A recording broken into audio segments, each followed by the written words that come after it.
years. Turning up our pension costs, health insurance, things like that. These are all standard journals. There's nothing out of the ordinary. What we're hopeful is that with the new ERP, a lot of these ongoing journal entries can be addressed either quarterly or during the year rather than year end. Although some of these year end settlements are unavoidable, it's just the way that it works in terms of timing.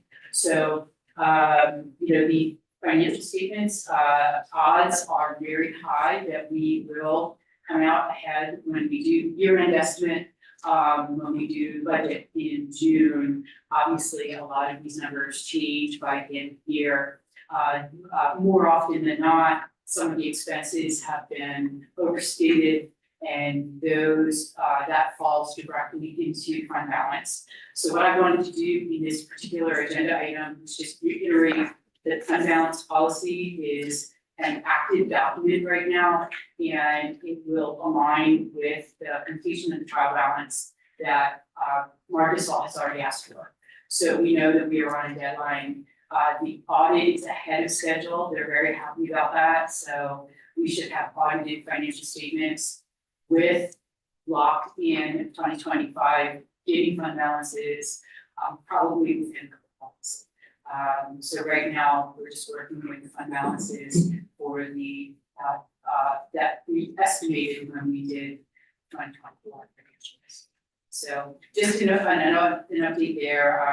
Apologies for not having it locked down, but the more preparation work we do to implement the new active fund upgrade, the smoother we're being that transition. Great. Questions for staff? I think just in general relating to fund balance, I know at the end of last year, we had talked about reevaluating the approach for fund balances, maybe a new methodology, et cetera. Have you had an update or just general statements as to how that is impacting or how that might change what we're hearing maybe today? Is there going to be a review or a different way of approaching fund balances going forward? Yes, my goal would be that the fund balances are updated monthly as part of the financial statement package. In the past, they've been updated periodically. I'm not even sure that they were done on a consistent schedule, but definitely at the end of the year, my predecessor would just revise everything. I think that margin of error is too high. I would rather, how easy is it to take fund balance that you know is accurate, you take monthly transactions, you have new fund balance. So we, in thinking it through, we probably overcomplicated the process, that's all it really is. But I would like to see that as part of the monthly financial reporting package, where we can identify anomalies on a much faster basis. If we've got a fund balance that's draining, we'll know right away what the cost for that is. So both the CareerGov budget platform and Active Fund have dashboards, which should make some of these infographics much faster and accurate for us to just plug and play them. So we are on board right now. The financial data set, the legacy data for Active Fund is moving into the cloud on February 20th. So by the next finance committee meeting, we will have an agenda item to give you an update on how terrible that went. And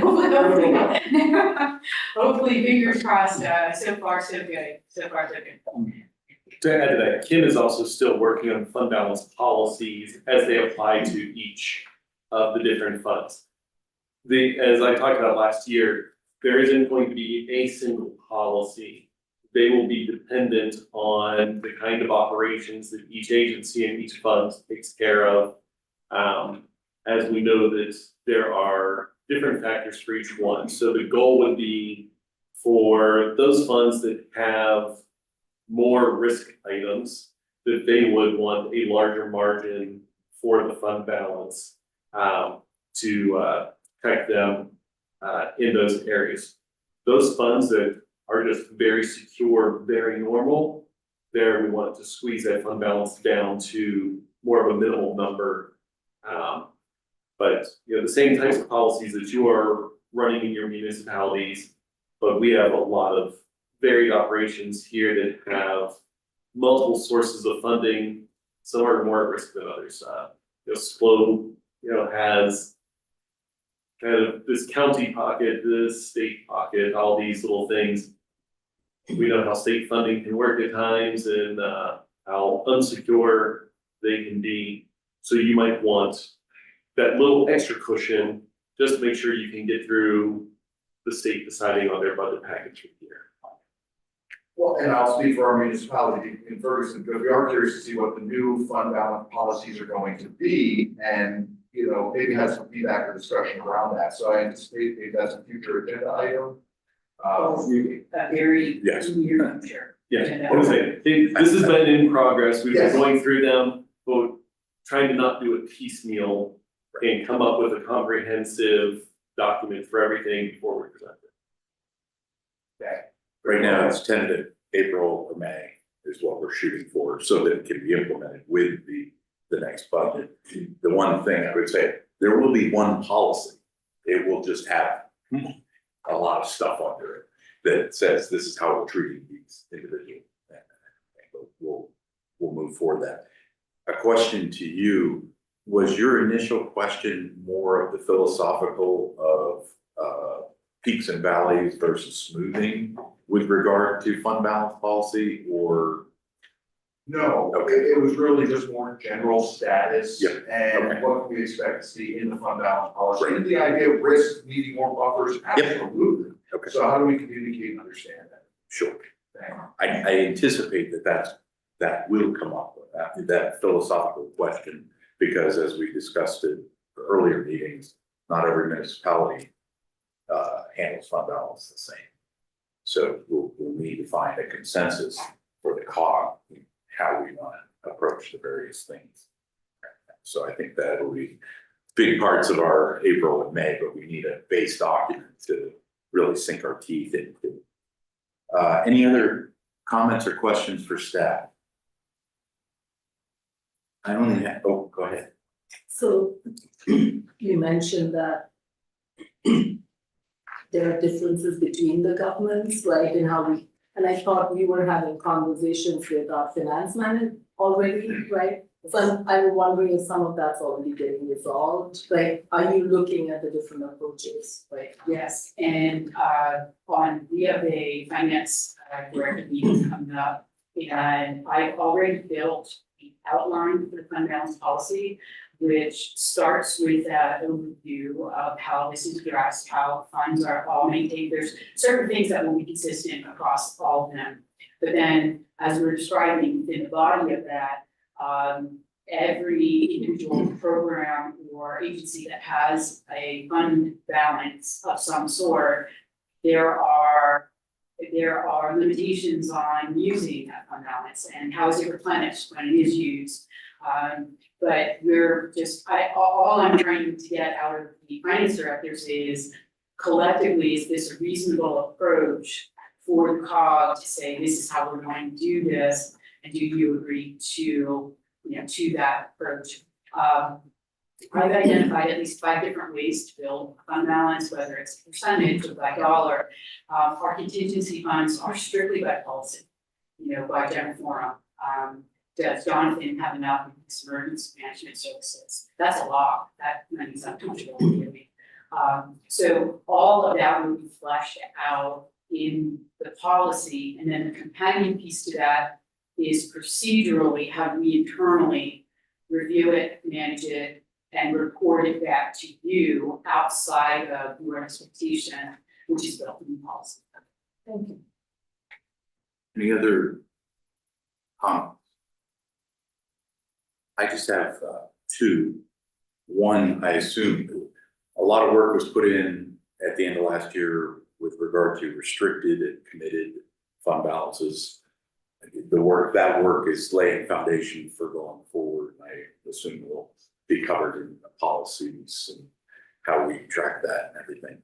Then finally, I think it would be beneficial to the committee once you have the year end, 2024 year end fund balances, that we have some kind of variance report or a comparison report to what we budgeted to start with. So that then we know what we're looking at moving through 2025, going into 2026.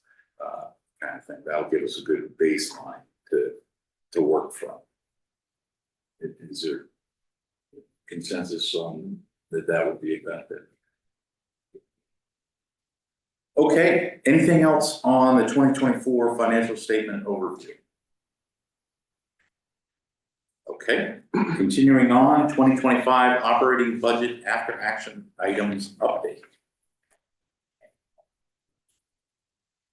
Going to share this. So what I did here is I just put together a very high level snapshot of the 8 items that floated out of our conversation in October. And thought maybe the best way to address this, since it will take a few months to power through all of them, would be to just create a document that can be updated. And I can either add it as an MOR. If there's something that requires discussion, you can call it out. Obviously, this first pass is just seeking your feedback. Will this work for you?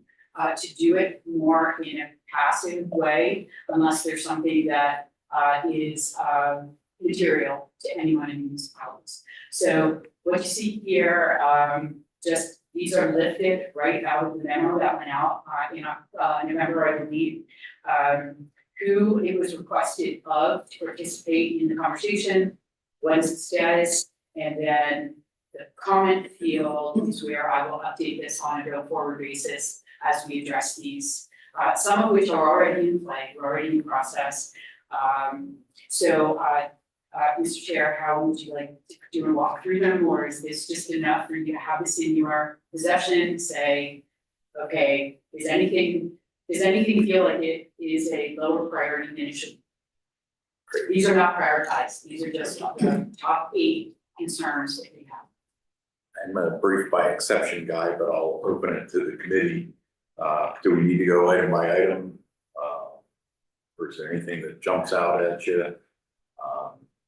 In particular, we can also comment on the format. I will offer that this is great. This is a great baseline to move forward from. Certainly more than we've had before.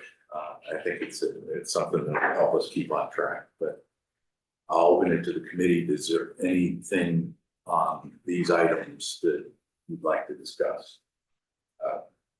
Mr. Harvey? Yeah, I have one. And that's on parks programming.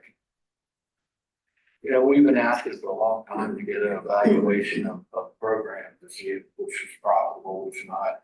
And I see that's on there and it just says open. I think that needs to move up. We've been asking too long, especially if you go back up to the program specialist. Boy, that went right to the top of the list. You know, we don't know if these things are making money or losing money, but yet we're gonna just keep spending money. So I think that we need to have that the true cost, evaluate the true cost of each program. That needs to be moved up. And we need that before we start budgeting this year. And I would put that out for discussion. Okay. So, we'll let staff respond to that first. And then. I would say this was not a discussion that, you know, we had with Kim, but Christy and I have already discussed this, and this likely should be in the in progress category, as she has been working with her staff on budgeting these kinds of items for the year and starting to nail down costs earlier so that these programs can be evaluated. I will also be speaking at their staff meeting later this month to go over the newer internal policies for spending on the personnel involved with a lot of these programs. The staff has been, you know, working under a system where every year they kind of discuss with each and every program leader how much they want in order to come back and do these programs. And I would prefer that we have some set fixed costs for these things and establish what it is that we pay to put on certain kinds of programs, so that we have something that we can truly use to evaluate whether or not it's going to at least be a cost neutral programming option for us. So this has already been in discussion with the Parks Agency, and Christie has been working with staff members to make sure that we're moving into line there. We've only had a few months. It's not enough time to undo everything that's been done in the past, but we are absolutely working towards that goal already. Any other thoughts on Mr. Harden's comment? If I may, related to the cost neutral side of the house, when I see things like the burden rate, et cetera, I just want to make sure that we're taking into account every aspect to get the cost neutral and not just picking and choosing. I'm not saying that we would. There's no way I can calculate it all this year. But the goal is that, by the time we're through, and this will likely take probably closer to 2 years to fully capture, is that there's a tiny piece of meat in everything that we are costing out. There is a tiny piece of Scott in everything that we cost out. We've been working to try to establish, what are the appropriate formulas to use, primarily for most of us sitting over here right now, the admin team. We don't generally reflect into everybody else's budget, yet we work across every agency. So what is the appropriate way for us to build that out? With finance, we could simply look at budgets and say, if you have a budget that makes up 37% of the total COG budget minus admin, then you pay 37% of the cost of all of our financial operations. That's the software, personnel, benefits, et cetera. The rest of us become a bit more difficult. How do you figure out how much HR time gets spent with each agency? Do we go by total number of personnel hours? Parks makes it a little more complicated because they mostly do their hiring for the summer and their seasonal staff on their own. So do we then bill them for HR time because HR doesn't have this direct role in it? Those are the things that we're working out to figure out exactly how we get spread out to everybody else, and then within their agencies, if you heard Mr. Tilka speak recently, he has his entire staff. They now have this great sheet to break down everything that they're doing. He just did a report about his own time and making sure that he's meeting the percentages spent with each of the different components. Mike, do you want to talk about it just a bit? I see you on there. Oh, no, absolutely, Ben. I know you were going to cover it, but it's just making sure that I'm dedicating 15% of my time to MPO and 10% to the local program and the rest to the regional. So I'm developing a report to make sure the locals hitting their mark in Patton and Harris, and same thing across regional, and even Pam's time split with the MPO as well. Even within that, with the team kind of working on the regional comprehensive plan, we're starting to look at how much time gets spent on research, how much time gets spent on writing, how much time gets put into public outreach, so that we have those component costs as well when we're doing these things. It's going to take time to break that all down for every agency, but that was a great example. Mike just went over his monthly report with me like a week ago, so that was fresh on my mind. But that's where we're headed with all of this, so that, yes, we are getting an actual true cost. While I don't have much to do with yoga in the park, there's a tiny piece of Ben that's in yoga in the park, and that cost needs to be accounted for. And I appreciate that. And I think for me, it's really that balance between, it's great to have the data, the details, and what portions of each person are in each of those areas. but it's also at some point maybe too much to say we have to document and figure out and do all these things. So I just wanna offer that there's always a give and take. And I myself personally, I'm never unreasonable, I think, when it comes to these things, say, look, if the juice isn't worth the squeeze, if we keep documenting, figuring out everything nuanced. I would compare it to the overall COG funding formula. Yeah, every year we look at it again, and until somebody comes up with a better formula, that's what we use. I don't think anybody's going to say that's a perfect funding formula for it across the board, but it's what's working. We're trying to find that what works, Sweet. because I'm not going to get perfect. And on an annual basis, I might spend a little bit more time with the planning agency next year. We're just looking for a solid formula that we can reasonably say approximates 1 year for us. So, no, we will do our best to not get bogged down in the data, but at least for my first year here, I at least have to see how much is getting spent in which areas. Thank So I have to say, mine was always chasing nickels with dollars, but I may adopt is the juice worth the squeeze? I hate that I use that because I don't even like it. We're gonna hear it a lot now. Oh. Yeah, go on. I have a comment. Okay, go ahead. Okay, so my comment, it's a little related to some of the things you said about what we should be prioritizing or looking at. Since this is going to move into the MOR, I thought one thing that could help us is if we had an understanding of what the timelines. That might help us, as we look at it to say, are we on track? So every month we're just looking at it, so either a column which not holding you necessarily to it, but this is what it looks like. I think that would be cleaner, or at least in the comments. And then I thought the things that are completed can move down, and when they do get completed, if there's something that you want to, highlight to us, or we have questions, definitely.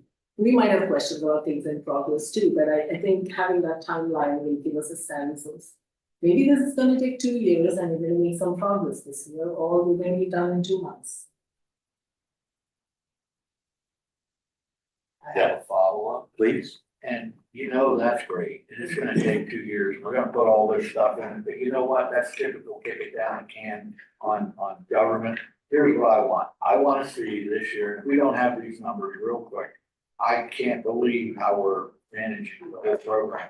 I wanna see each program, how many kids went to each program, how many staff were allocated. Just give me that information to start. Then you can get all that other stuff going, and we've been asking for that for 2 years. Telling how many kids go to each program, how many participants, how much staff's there. Just give us that so we can look at these programs.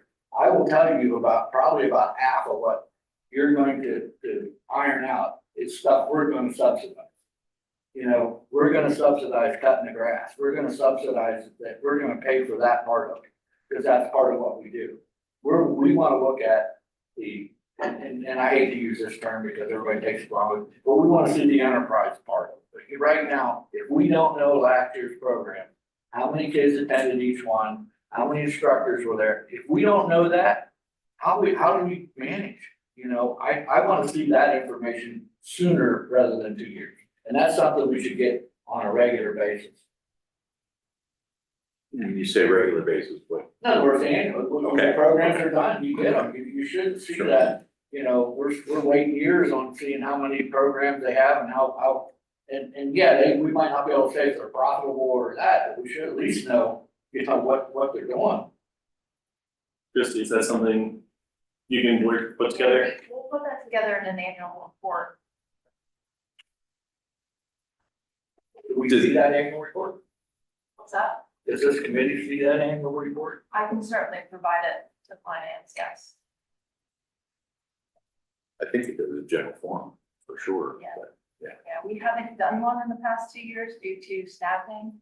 So you haven't seen a full scale list of annual programming, but we have provided a lot of that to the authority.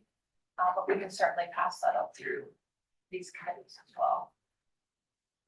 Since we're handling the purse strings, it was real nice for us.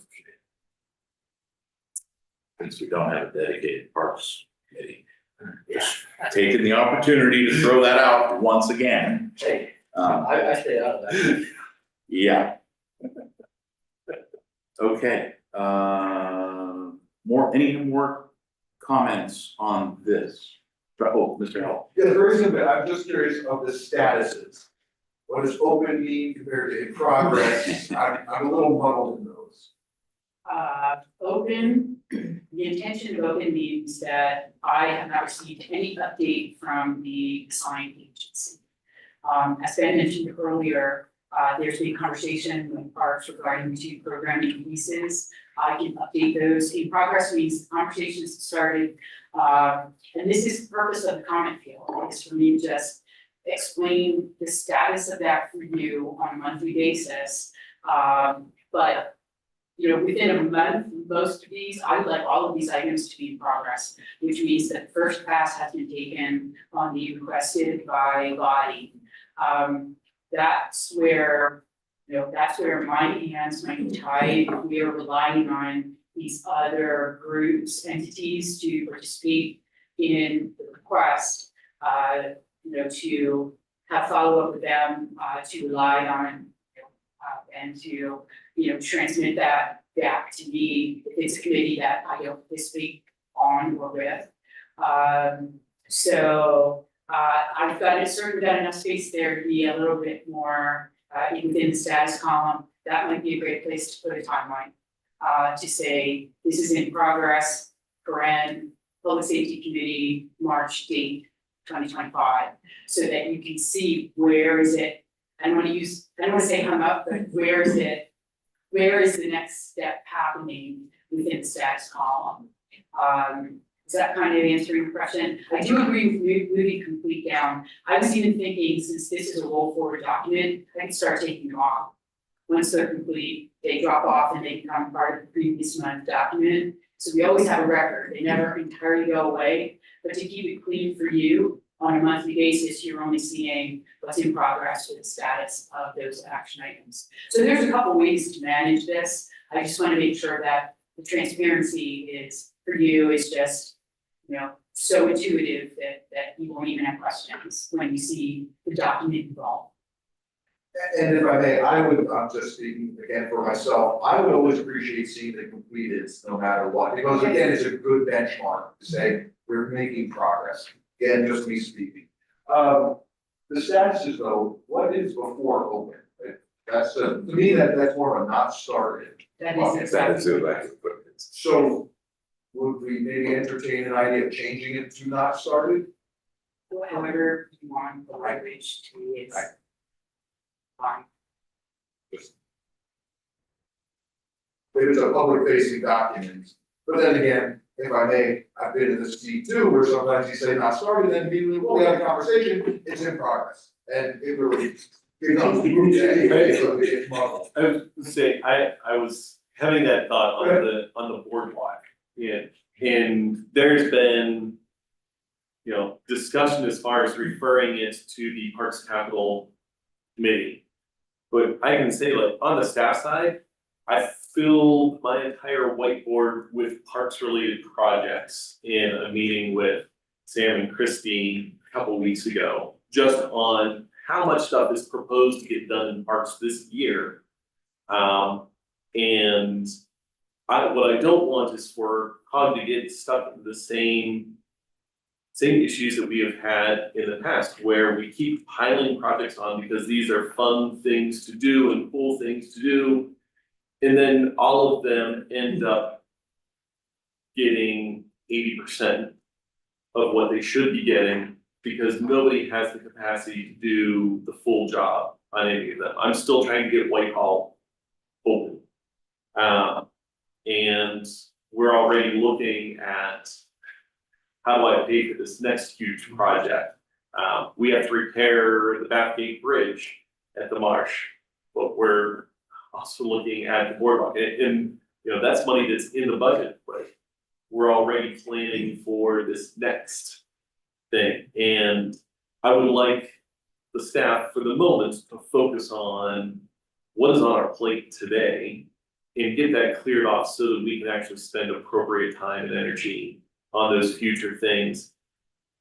It is technically open, but you know, in my mind, that's not started. If we're not putting serious effort into that, there could be some political discussions around it, but the staff time is going to be very limited on those kinds of things. So I would rather that stay not started, even if there's a conversation around it. I would agree with the not started approach, and I also would say too, hearing, as you're saying, things are in budget, we have to do them, et cetera, but everything kind of gets a piece, maybe also we're doing 80% and we're spreading ourselves thin. And that to me is a recipe for disaster, and it seems like you're on the same page, I would expect others are as well. So I always use the mindset, do less with less, focus on the priorities, and those other things are just going to, I'm sorry, in conversation, be that lower priority, and that is so important for me to make those, you know, to help support those decisions, to say, you're right, we're pushing that off, and that's okay. So I just wanted to say, for future, I always welcome those conversations. Yeah, Mr. Chair, if I may, I agree with both comments that were just mentioned. And I don't want to pick on parks because I think parks is important, but I hear this a lot with parks that we're short-staffed, this didn't get done, you know, we'd like to do this, but we don't have staff. So I do think that we need to just scale back and, you know, work within the confines of the current staff that we have, not for the staff that we expect. And that goes across all programs, but we seem to be piling programs up on top of each other in terms of the parks area and not a lot getting done. You know, I'm saddened to hear that we didn't get an annual report because of staffing problems with parks, but that's one thing that shouldn't slip through the cracks when we're short on staff. So again, I think we just need to reiterate, and I think there's a few of us here in the finance committee that agree that we need to work within within the confines of what we currently have, not what we expect to have. And let's not project out until we actually have solid staff that can handle that. If I could add another here, this is not trying to pick on anybody on any side, but from my time here, yeah, I'm gonna say this is, you know, a two-pronged kind of issue where certainly we need staff to do different things better. And Christy's been working with me very well on that side to get things better. But a number of the projects that have been placed on our agencies have come from our elected officials. And these are things that people wanted to see and hoped to see, and so they push for those to get done as soon as somebody will get approval for them. And then there's constant questions of, well, why isn't this done yet? It's because we've piled too much on at once. My direction to the staff has been, we're going to clear the plate. We're going to focus on doing the things that we can do well and minimize the number of projects moving forward. When I did Dormont's strategic plan, it's a 5-year outlook of these are the things we're going to do. The council naturally wanted to do as much as possible, as early as possible, because all of those projects are important. And we had to have the conversation, we judge everything based on money, the elected officials' capacity, and the staff capacity. And something has to come in year 5 in a 5-year plan. You can't do everything at the beginning. And so my goal here is that we start working more towards actually staging these projects better across the future rather than this is an idea, let's move forward with it. And that way we're staging everything for the COG staff benefit, but also for the benefit of our elected officials and the pocketbooks of all of our municipalities. That we can spread those out in a way that we can actually achieve these projects in a reasonable manner and to a degree that we can all say is worthy of the money that we've spent on. And if I can add to that, I think the conversation changes when you say to municipalities, hey, we can only do so much, so please, we're here to help you not spend your money. Oh, okay, that it changes the conversation. I mean that almost in a flippant way, but it's true. When it's the cost, back to the purse, where we can say, look, I'm sorry, there's just no capacity for you to spend with us right now. We're only focusing on these things. Oh, okay. Reel some stuff back. Committees can do those things. That's an important conversation. I would only, I agree completely, and I would just put out, leadership sometimes is saying no, or not now. And we need to do a better job of that, but we need to take the pushback. When that happens, and there has to be reasons, and I think generally those are provided, we need to hear those. I did. I was happy to hear this idea of, let's say it's a 5-year plan. So some of these things are not, we're not forgetting them, they're there. Especially if you look at the idea, especially with, parks or the library, there's also fundraising so that we don't lose track of these are our ideas that exist and continue to look for those other sources. And I see that there. So even when it's not started, hopefully that part of it is still, on the plates of and minds of staff. Anything else on that? I do have a couple comments on this. Nalini already picked the anticipated time. Some of this is gonna sound very familiar to Sam, because we talked about some of this in some of his new reports that you're gonna be seeing that are coming up, and you're gonna inform everybody, the general forum and staffs and all that good kind of stuff. But one was anticipated completion, anticipated timeline type discussion. The other one, I'm okay with open personally, but there should be a key to this document of what does that mean? And that could say not started, and all that. I love the single word statuses. It's just easier. I use WIP versus in progress, but all that kind of stuff. But if everybody is on the same sheet of what those mean, then it's a lot more beneficial. I did have on, who's the lead, potentially adding a column on the lead, but end of the day, I think the executive director is the lead on all this, so he'll figure it out and inform the table appropriately. The last one that I had, let's see, timeline, staff, yeah, okay, lead. Oh, just a word of caution, or maybe, and I think it's just verbiage or whatever, referred to Parks Capital Committee. Who referred? This committee has been very respectful not to refer things to other committees and everything. That's not in our purview. So maybe identifying who is, and whether it's a suggestion, do a refer, or whatever like that, but just respecting that there's, like example, if I was reading this, the Millbrook March Nature Center Advisory Committee is referring it to the Parks Capital. That's how I would read what is in there now, and that would not be appropriate, kind of thing. So just a word of caution with that. And then finally, I'm gonna ask if we could have kind of a Heller dictionary. We keep getting these new ones, and we're just gonna, it's tough to keep track, and if we can refer. Use less to do that. Use less to do it. Yes, there's another. Well, I'm gonna. A Fried dictionary and a Heller dictionary, Yeah, a yeah. Garden dictionary. Yeah. My dictionary. We need a cheat sheet. Sir? Yeah, one of the points you raised around, Mr. Sell being essentially accountable. What I would recommend, and kind of where that conversation is for me, is it would be nice, and I can help and support this too, if we maybe have a little bit of a RACI chart. There's another one, an RACI, responsible, accountable, consult with, inform. And you could start to bucket, maybe park folks, right, they're responsible for doing something, and yes, Mr. Selby is accountable for that. Accountable in all these things, but who's consulted with them? Who's informed by decisions?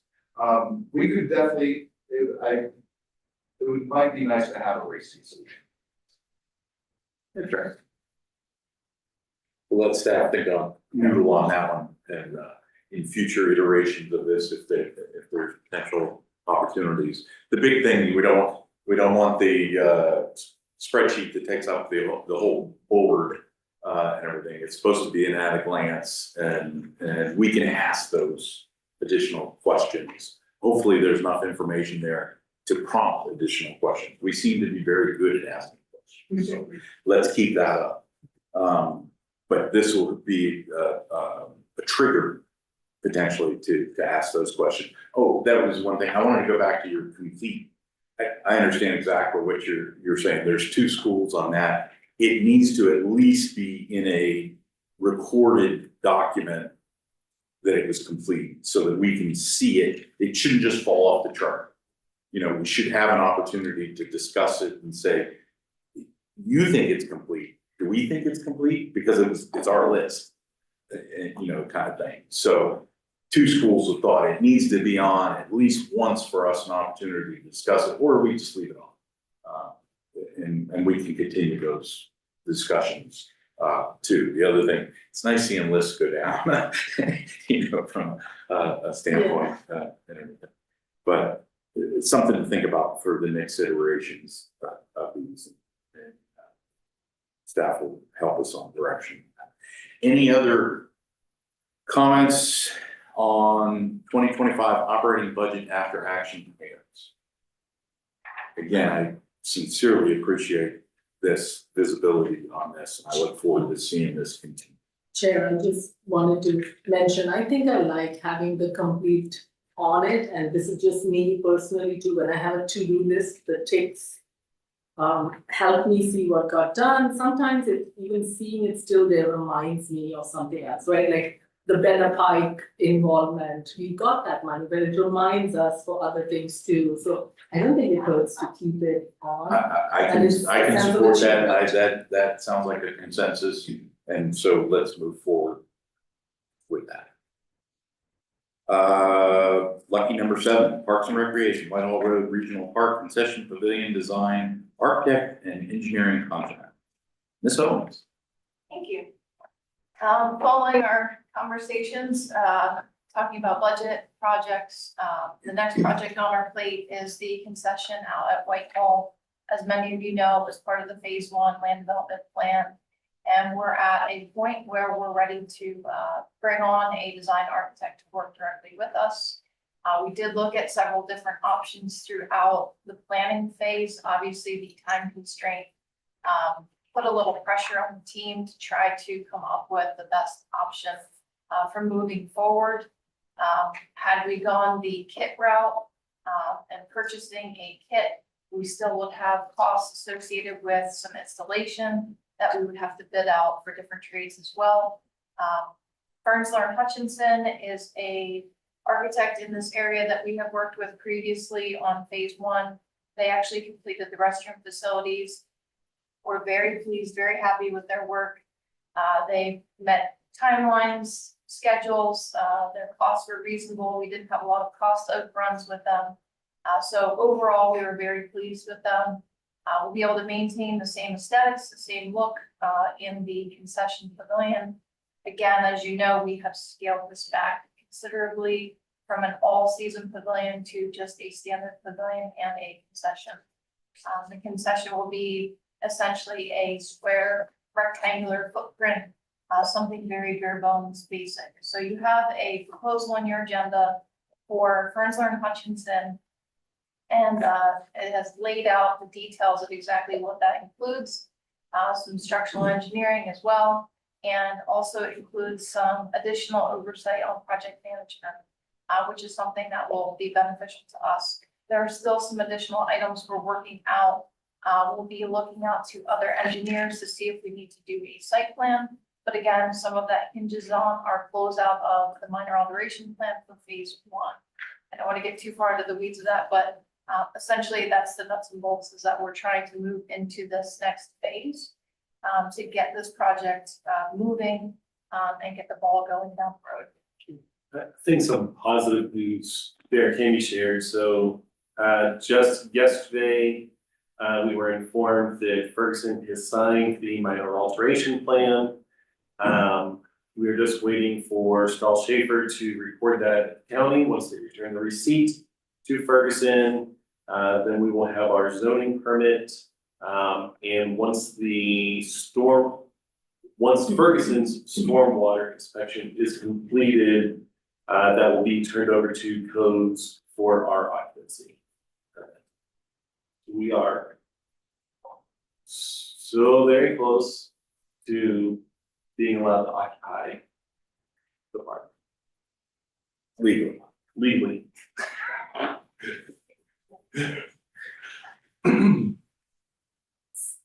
Questions, comments on this?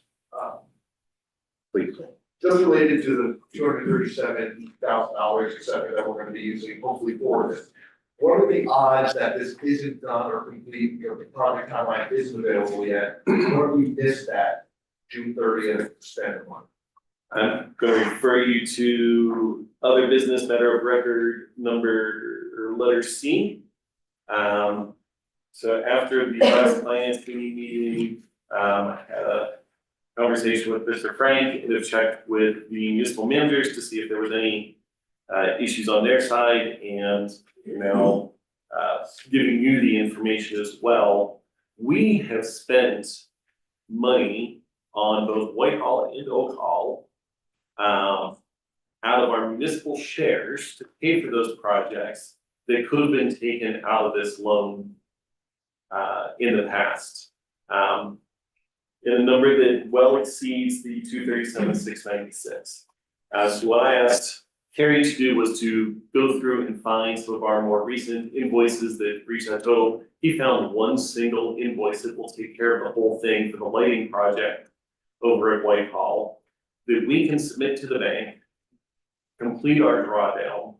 We will place those funds into a restricted status for this project.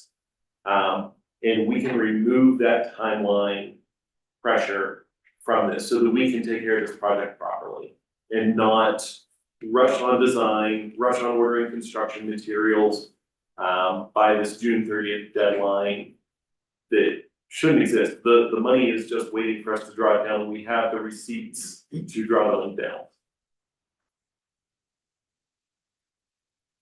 So I'm seeing a little bit of a disconnect then between what we see in number 8 here and then the matter of records. Because this implies that it's going to be used and that the money hasn't been pulled out already. Number 7 had already been written and has gone through other groups. It went through the authority meeting written in this way. There was no guarantee that I was going to get the thumbs up from all the municipal managers when I brought the idea to them. So it was already in the packet as it was. So we added this as an MOR just to make sure that everybody was aware of how we intend to proceed with this. So yes, there is a disconnect between the two. I apologize for that. No, and that's perfect. Thank you. Just making sure I'm not, No, it is just timing and making sure that, the other entities are not going to have an issue with that plan. To do the drawdown, restrict those funds, and not put that additional pressure onto this project. Great, thank you. Mr. Hart? I got a lot. I don't know which hardenism I'm supposed to use here to get your attention, but this plan, they all have curse words in. Hardenism. I won't use any of them, thank you. But I'm looking at this, the furniture, and our track record of project management is terrible. We do not manage projects. We're a government agency. We don't manage them, and yet we keep trying to manage them, and we keep getting into places we don't be. I can already see what's gonna happen here. We're gonna have an architect design it, then we're gonna have somebody come in and do the site plan, and each one of them's gonna add a little bit, and the next thing you're gonna be calling back and saying, hey, this is gonna cost $1 million. why don't we just start from the beginning? You could probably get it for $15,000 or $20,000, hire a job site manager. And not put him under people. You're the guy, he's the guy, he comes back, he reports to us. We don't, every time we do that, we keep him in an agency, and the next thing you know, he's one of the agency. We hire, I will give you a very good example. Fernsler and Hutchinson came to us with our maintenance facility. Okay, if we would have signed this little thing here and went with them, our maintenance facility would have cost us twice what we paid for it. And we would have still been trying to get it built. We hired a job site manager, got it done for half the price, and came in under budget on time. And that's what you have to do. I don't see anything on this contract that tells them they're limited to how much money we want to spend. I don't see anything on this. And that's the first thing. The second thing I don't see on this is a timeline, when we want it by. They're saying, well, we'll get it when we, no, I want it by such and such a date. If you want to get things done, you've got to put it in the contract. If you don't put it in the contract, I looked in here and they have no hazardous material. We already know we got a rock problem over there because we had it the last time. So why isn't there a rock clause in this thing? You know, I mean, if you sit here and look at this, we keep doing the same thing over and over and expect different results. I don't have to tell you what that definition is. Okay, but if I'm looking at this thing, I just go right down through here and I don't understand. I don't understand how we're gonna sign this, because I will tell you, and I've done a lot of projects, and you know, most of you don't know what I did in my career, but that's all I did in my career was run projects. And I'm gonna tell you, right now, if you don't put hard dates on contracts, they're gonna go where they wanna go. Architects like to design Taj Mahals. They always over design, because they wanna get the nicest thing they can get and say, look what I did. But 99% of the time, you can get a functional building that does the job for half the cost and does it. So I have concerns with this contract. I have a lot of concerns with it. We need drawing, okay? Is there no mention in here about, it says they're gonna go through code, are they structural engineers? Or is that something we're gonna have to send to a structural engineer to get them to stamp it before it can go to code? So there's a lot of things in here that I don't see that concern me. And that's my point, and I know what I'm gonna hear here, but I'm gonna tell you, this is not, we're gonna have the same results here that we've had all over. And as far as that goes, same thing's gonna happen with the boardwalk. We keep talking about it, we keep kicking it down the road. Until you hire somebody to do the design and exactly what you want, it's gonna stay in limbo forever. So I just think we need to take a harder look at this. I do not like this contract. We signed this contract. We're asking to have the same results we've had in the past. That's certainly an opinion. I would only reference. Experience, definitely. No, I would just reference you to page 1 of the document, for the structural engineering question. That's a separate, proposal built into this proposal. Similarly, mechanical and plumbing, and Christie can speak, but the intent is to get to code ready, documents, and everything. But your overriding point is absolutely correct. And the thing of it is, we did that. We pushed that on staff to do things that they shouldn't have been doing. So we need to look in the mirror when we make those kind of suggestions. I would offer, last year was a tale of 2 projects. If you look at the Millbrook project and you look at the Whitehall Road project, 2 very different outcomes and processes used. And I would say we need to be more to the Millbrook, but even that took a toll on Christie and what she would be able to do for the parks program, and everything. So we need to be careful on that. I'm adamant, I'm 100% on with you with construction administration. I know a guy that made a living out of that for, 30, 40 years and everything. And it's a critical part. If it was easy, everybody would do it, kind of thing there, you put it out down. And everything. So you bring up several very good points, and I would offer, I agree, providing, has the architect been provided a project budget for the end result? Yes. So there's nothing that says that in there, but it does. Is that something that we should incorporate in there? And I agree with the timeline discussion. You know, the deadlines create priorities, and everything. So I think there is some value in that personally, but, you know, we can talk about that. So I'm just gonna follow other comments, questions. I have several others after the rest of the committee has had an opportunity to chime in. So I'm hearing the the comments that both of you made about the timeline as well as the amount that we want this project to come under. If we were to include this, like, is that something that we can have happen? Like, how much time would that take? And We'll be in the next month at least, okay, before, to come back with anything additional. but that sounds like something that is a wise thing to do, right? So I would be for that in terms of, I think if it helps us get our project done on time and gives us those guardrails, I would really like to see that.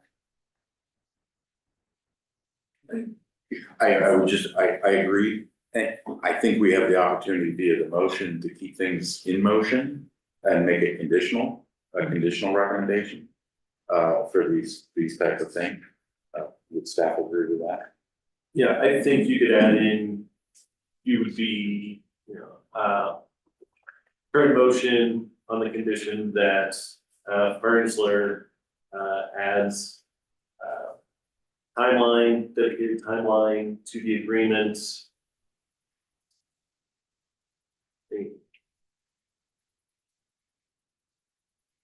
Trying to think of how else to, Well, before we get, because some of those items, as you mentioned, are included. Yeah. In here. any other comments, thoughts? The only, I'm just gonna go, the other thing that I think is important and, or to confirm, who is this contract with? Is this with the authority or is this with Center Region Parks and Recreation? And I know that that's a distinction that isn't always there, but in contracts, it's kind of important. Where are the funds? I believe it's the authority that manages the loan funds.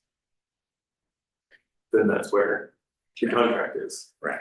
So it should indicate, as indicated, this is a letter agreement to Parks and Rec. And everything. So I think that contractual thing is kind of important.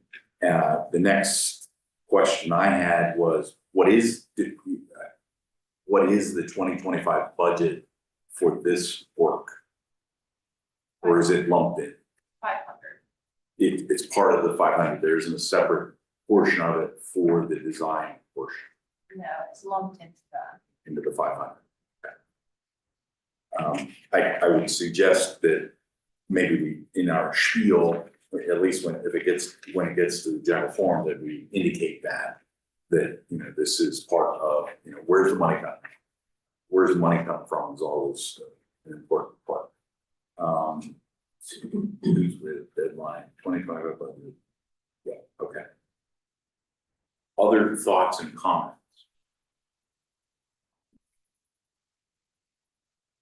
So for me, it's just after the timeline discussion and the amendment.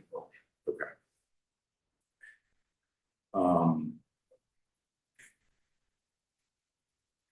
I think Mr. Harden's thought of, you know, having a dollar in, you know, the facility, it's probably in the project description. It would be, you know, some kind of dollar amount that you know, the facility, whatever you've communicated, memorialize in agreement. And then, you know, who is the contract with, I think is important. So, you did have a comment? Yes.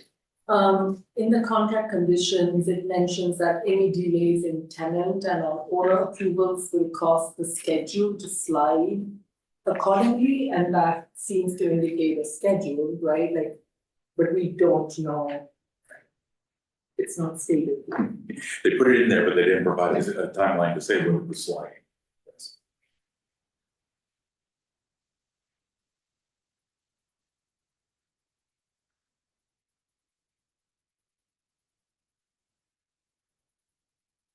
Any other thoughts, comments?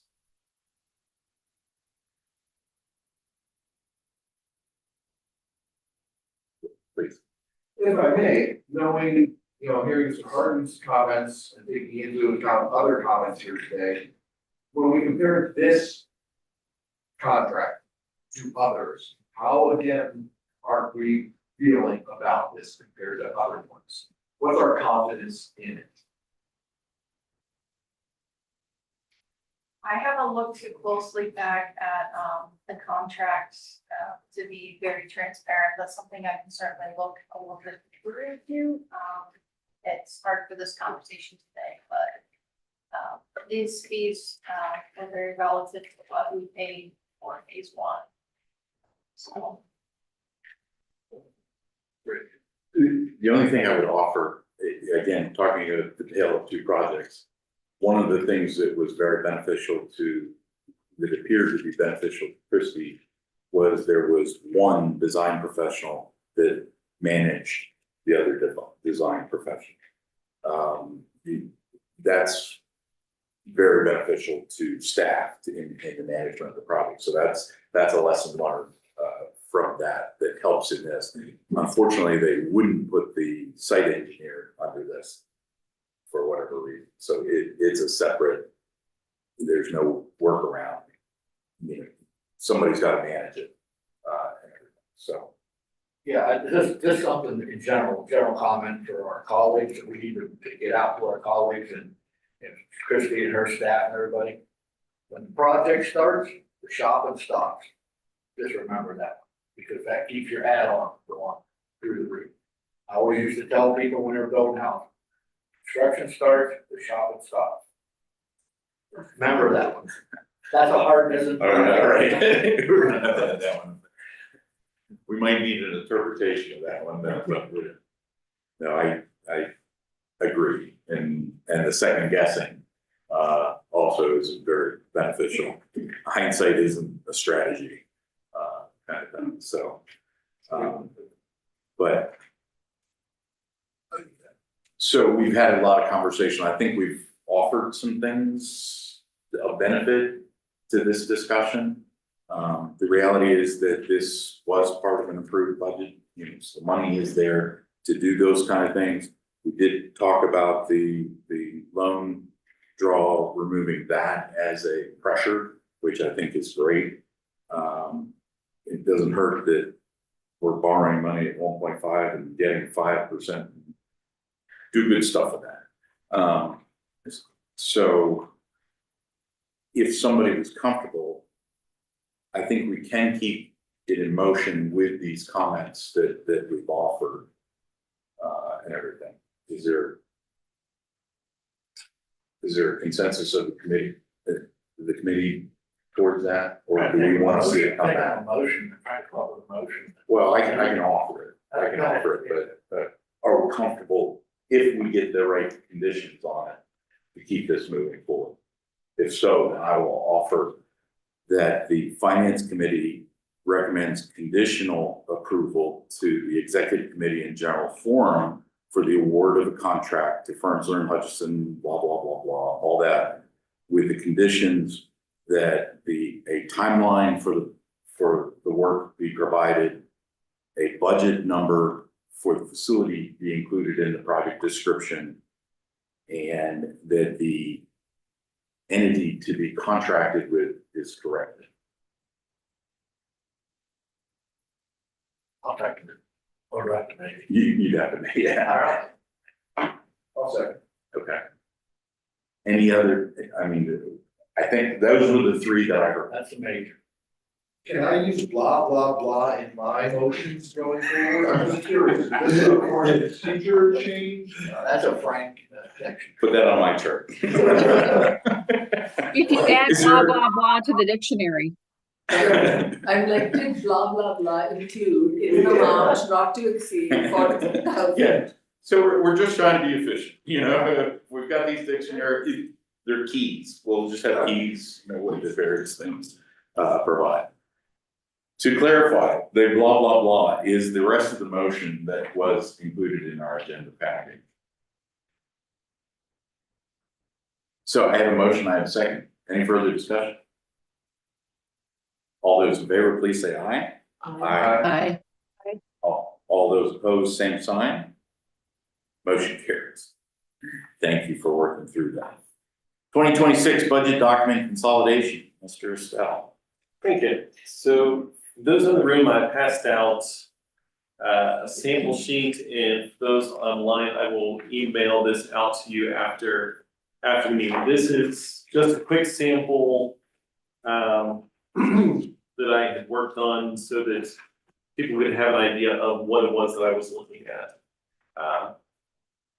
Tim, Sam and I recently had a meeting to discuss getting started on the program plan as well as the capital improvement plan for the year. And the very first conclusion that we reached was that it is ridiculous to produce this much work that has very little substance, a whole lot of extra stuff that does not do anything to move us forward in any way. The example I've been pointing to over and over again is we have a number of charts that we include. We have a number of pie charts that have dollar amounts provided in them. For anybody who loves Excel as much as I do, you know that pie charts are used for percentages, not for dollars, and you don't compare multiple years through a pie chart process. You use bar graphs and those types of things to show that kind of information.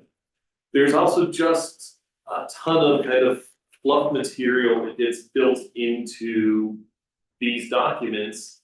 And what really got me is when you look at the timeline that gets put together for the staff time that we spend putting these documents together every single year. You spend half the year just building up the documents so that we can then produce this other document on top of that. I had conversations with municipal managers, with staff members, and some of our elected officials, and nobody seemed to be upset about the possible idea of the death of a plan in this regard. The idea is to still have a plan, but to have one consolidated plan that we will work through in the process. So no program plan and CIP, but one plan that takes us through everything that we need in one process. We can still workshop the name, but in our meeting, we came up with the strategic guide to services and investments. So one plan that covers everything from our programming and the services that we provide to all of the items that we invest in. So whether that is a facility, it is a vehicle or a piece of equipment, something that covers all of those items. What I passed out is just a sample of what last year's admin section would look like in this new format. So there would still be the executive summary and executive overview, and then we would move into agency specific items. And please keep in mind, this is not set in stone. This is an initial draft. We're happy to add things, take things away. I'm still waiting to hear from most of the managers on what information they like and what information they hate to see being included in these. We would still have a section on our mission and structure. The core programs and responsibilities. What is it that each of our agencies are doing, what is our purpose for existing? Who make up the core staff and the associated costs of that agency? The different capital investments that we would need, any enhanced programs and services. So if there are extra items being proposed for that year or that have been requested of us for the year, a financial overview of that section of the budget, any performance measurements that we have for the different agencies would then come after that. Whatever strategic recommendations we will have, and these will be made keeping in mind the staff capacities that we talked about earlier. And then move into a section for the municipal feedback and review. And with this, I want to include kind of that bit that we discussed last year, said we would do this kind of like an Amazon review page where we will highlight the top positive comment and the top negative comment on anything, any type of proposal. So even if 5 municipalities like the idea and 1 municipality does not like it, we will still feature that 1 negative comment to make sure that both sides are getting kind of equal billing in this process. Everything else will still be included after that, but we want to make sure that we are still providing as much print space, as it were, to any negative comments or changes that want to be seen in that. So that's then gives them the full feedback access to each of the comments made on it. And then rather than just staff responses, have a response and an action plan from the staff. So how does staff plan on addressing any of the concerns that were brought up through those comments? And then after that, any key trends, insights that we can share to our municipalities, and then any appendices and references for what we are referring to. So if we need to refer to the class and comp study again, we would do that. Glossary for terms, so if we have some Hellerisms that we need to define in there, they would go in as reference material. We want to make this as accessible as possible and as informative as possible. The idea when I say to remove the fluff is not to give you less information, it's to provide you the key information that you need to know what is in the proposal, what is in the agency, to give you more true graphs that actually show you good information. I've talked to the agency directors and said, you know, plan on providing photos of anything that you would be requesting. So if there's a new truck or some new piece of equipment that is out there, grab a photo and let people see what it is that we are talking about. And if there's something that we are replacing, show the condition of that thing that we are replacing so that people have a better idea of why and how important it is that that thing go at this time and not sometime in the future. So happy to hear any feedback that you have on this, including from our finance directors. You all are just as much part of this process as anybody else. Just a conceptual, if you could, please. So is the intent that this is the bones that all the agencies would be applied to, or will there be one of these for each agency? So the first page where you see table of contents, executive summary, and organizational overview is the beginning of the document. And then as you turn to the next page, you'll see at the top agency specific sections. Okay. And so from there, every agency would follow this format. Okay, very good. For the printed document, I've already asked Scott to consider that when we go for print, that we are also able to add tabs for each agency. This is the current book, and when I want to find in a particular agency, it isn't easy to just quickly flip through to get to something quickly. I have to go to the table of contents, which page am I starting on, and then dig through from there.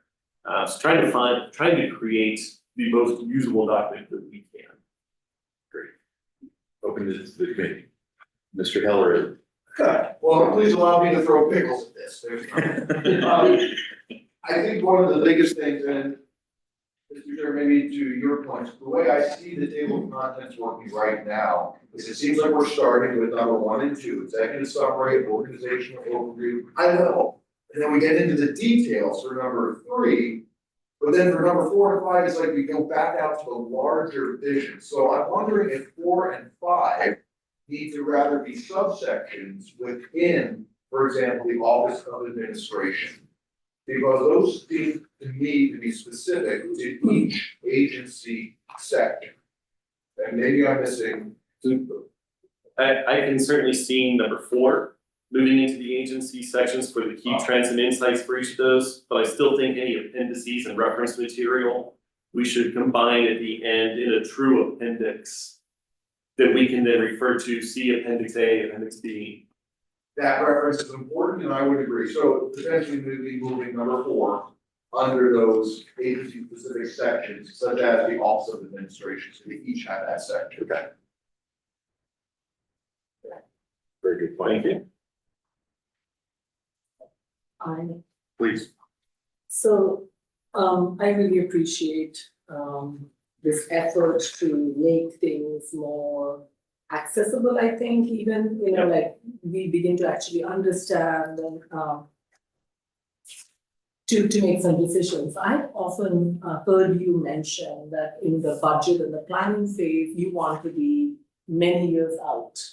And I was wondering whether there's any aspect to this that you would also add that confidence. So we're not just looking at 1 year, but there's also that Yes. idea of multi-year So into this one.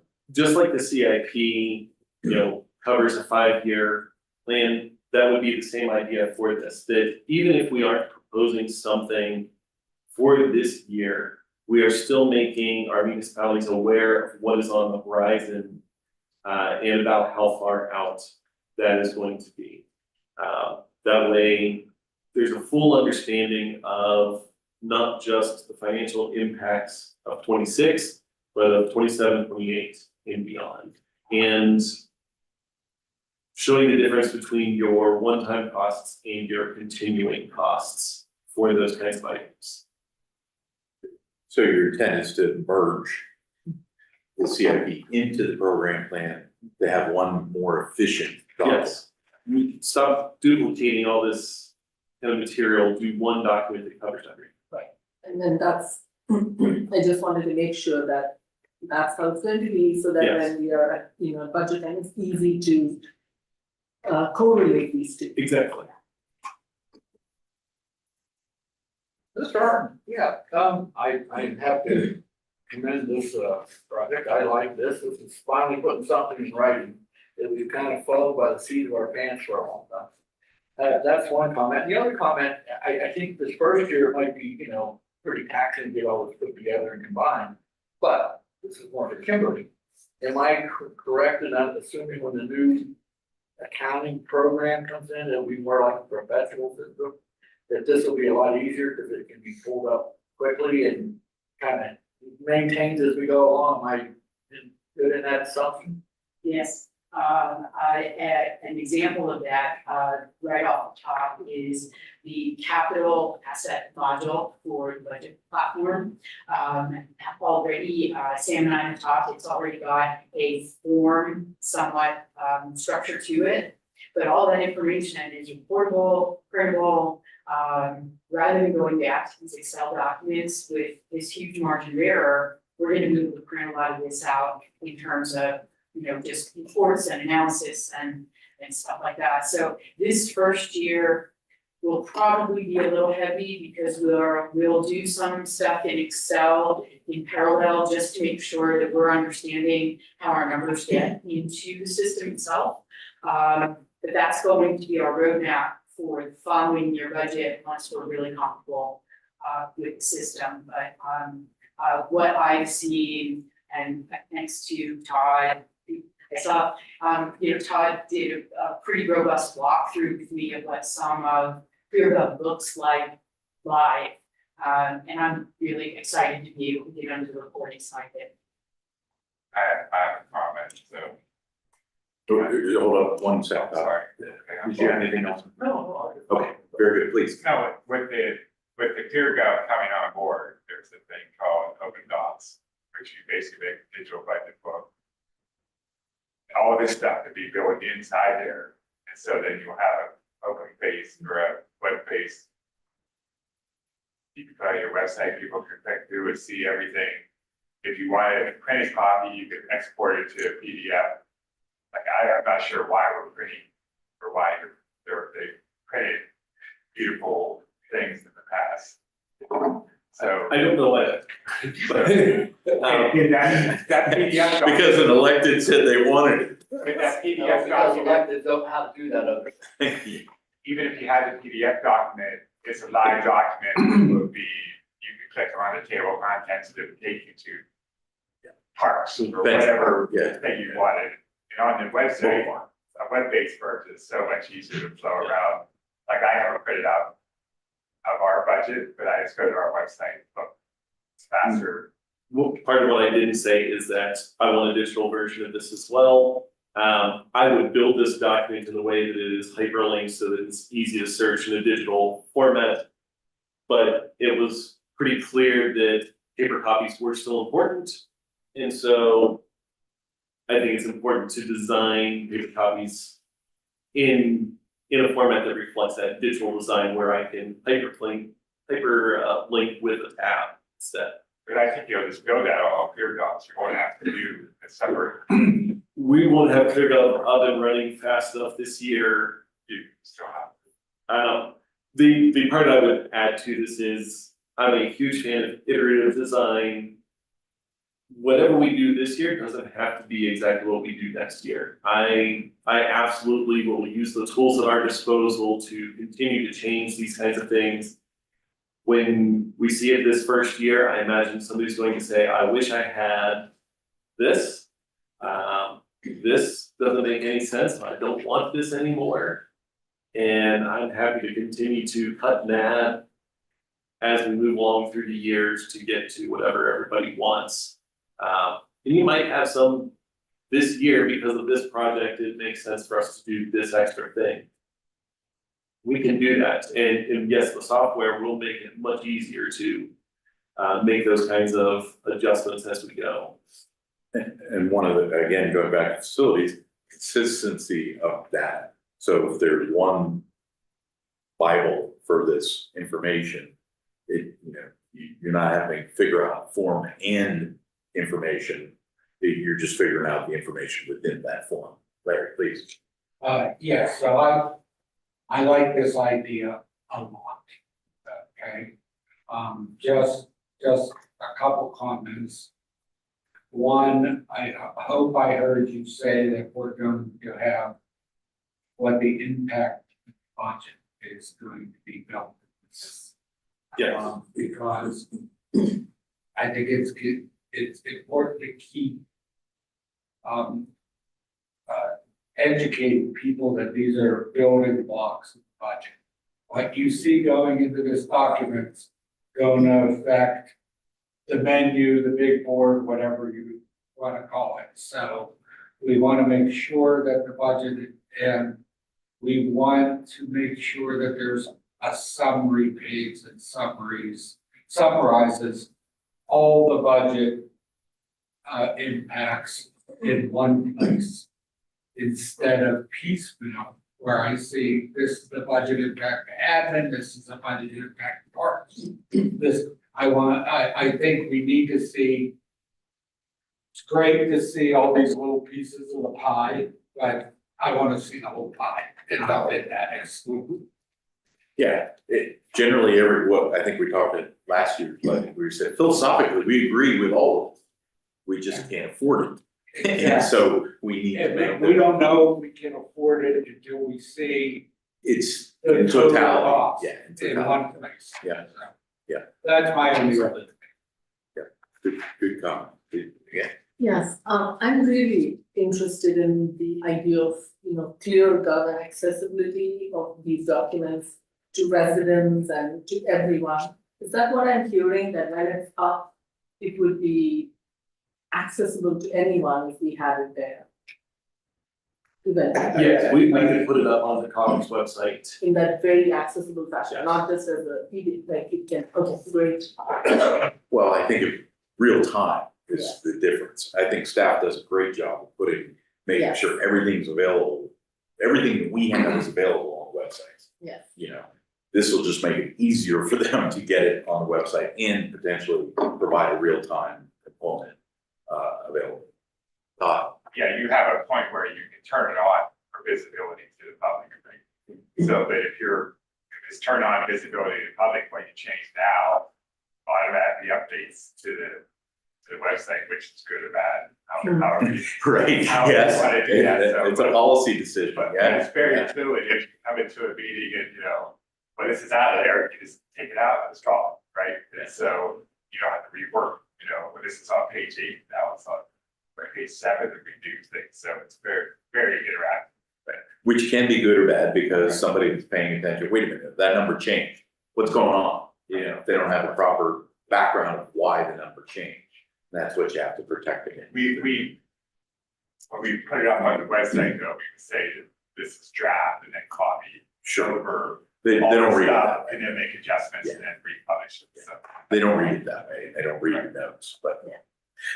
Mr. Hill. Yeah, two things. One, transparency is always important. And I'm thinking about this because we're hearing in our municipality, we're trying to make those connections for folks that it's not the budget that you should be looking at. Come in earlier to the conversation, talk about the CIP. So anything we can do for transparency and to continue the conversation for constituents is important. The question that I have is looking at, again, number 8, we talked about merging the program plan with the capital improvement plan. I'm not seeing that, so where are we merging these? In this, what would we expect? I'm just missing that. So you're not going to have one thing that only talks about the services that we provide, and another document that talks about the infrastructure that needs to be purchased over the next few years. There's one document that lays out our services and programs and the infrastructure components in one document. You don't have to see, well, you're talking about a new program specialist here. That program specialist is intended to work in this new facility, which is over here in this document. Instead, we put them together so that you can see the entirety of it in one document. Absolutely, so I'm wondering, those tables that I'm so familiar with. I'm gonna throw out a thought, is that would flow into, on page 2 of what, Ben provided us under D, Where I was. capital investments, yeah. Okay, so that's what I was wanting to confirm. We would expect to see those tables and things that we really dive into laid out in that section. Yes, feel free to email me, call me, we can have one-on-one discussions of this. If there are things that you definitely want to see, just let me know. And those are the things that we absolutely want to provide in there. I can just about guarantee that there's stuff in both of these documents that nobody is looking at. It was asked for once upon a time. Yes.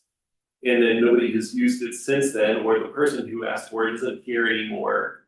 And we just keep duplicating it because that's part of the plan. And I'm trying to get rid of those pieces and focus on the things that you actually are using. And there are 2 approaches for that. One, you build consensus and you ask questions, what do we like, what don't we like, this and that. Another way is just eliminate them and see who's asking for it. Yeah. And I'm a fan of consolidating and then maybe addressing those things that come up as, oh, didn't we used to have? Yeah. So I always go to maybe an extreme. Again, just that helps. No, it's great, it's a great approach, the good idea theory is the one that, really populates a lot of these documents. We should really, what are you using it for? And that's the key. And when something, it's like when you lose a member of your staff, you really find out what they were doing, same kind of thing. Okay, so I think we can have that in this as well. But I think some proactive conversations, the managers, the finance directors, the finance committee, and then we communicate that through.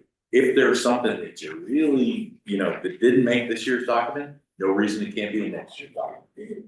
Or it's in there, we can provide that information, it was used to build this. So, it didn't just go away.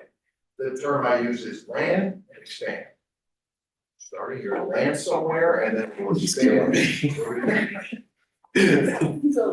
Well done.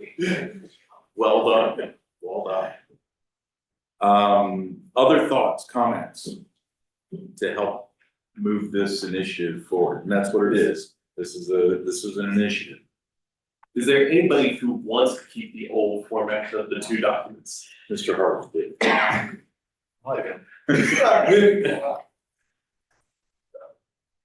Okay, I think you heard some positive there. Great, thank you all. Other business, any other matters of record that staff wishes to draw to the committee's attention?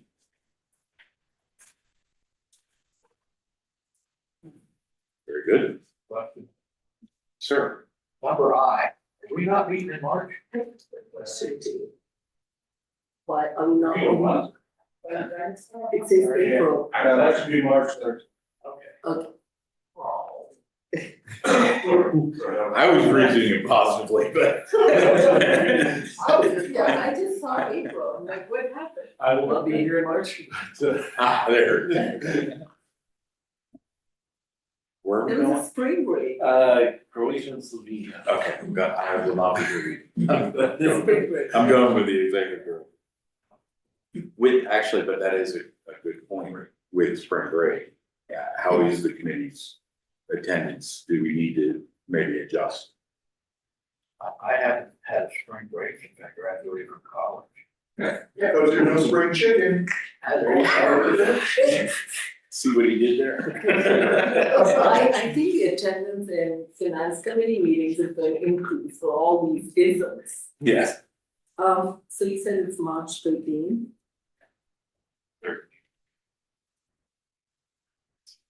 Okay, sounds like we're pretty good. As always, we have our calendar, which we just kind of discussed, our helpful reference links. Anything else for the good of the cause? If not, I would accept the motion to adjourn. So moved. We have a motion, I have a second, we are adjourned, thank you. This is 6 minutes.